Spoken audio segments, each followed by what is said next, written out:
Well, November is National Family Caregivers and Alzheimer's and Disease Awareness Month. And to tell us more about how to maybe support some of these caregivers and what you could do, we've got the program manager with Alzheimer's Association Northwest Ohio, Marybeth Torsell. And thanks for coming. Hello, thank you. Okay, so caregivers are so important, and I feel like it's almost like unless you've done it before or a family member has, you don't realize the stress and all that goes into caregiving for someone. Oh, it is so hard. And caregiving for any disease is hard, but Alzheimer's caregivers, they face a unique set of challenges because, the person that they're caring for is it's a very thankless job. Sometimes there's no appreciation because they don't realize what they're doing for them. They have loss of memory.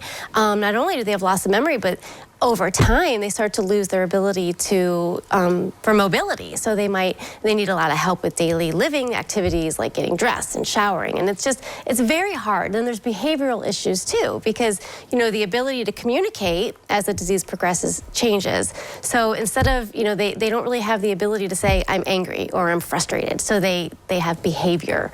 So it's very difficult. Right, yeah, and as you said, there's different stages and working through all that. And sometimes I assume caregivers you've met before are just like, what do I do? And I've had so much. And that's the thing. I mean, there's so much stress. Yes, it's very overwhelming. And it's very isolating sometimes. They tend to feel alone, whether it's because, their loved one, they don't want their loved one to say or do something that might embarrass either one of them. So they kind of tend to pull back a little bit, and it's very isolating.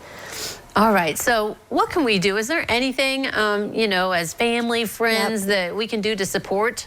Yes, definitely. One thing would be check in on them. Like I said, it's isolating. So sometimes just a phone call, just asking how are you doing is a big, big help. Just to give them some time to vent or just to think about something else, to talk about something else.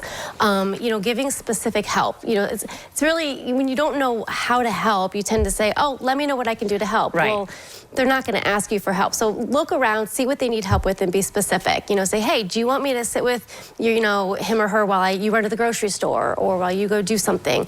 Learn about the disease. Know what the disease is, what the stages are, so that you can anticipate how you could help, and just be there for them.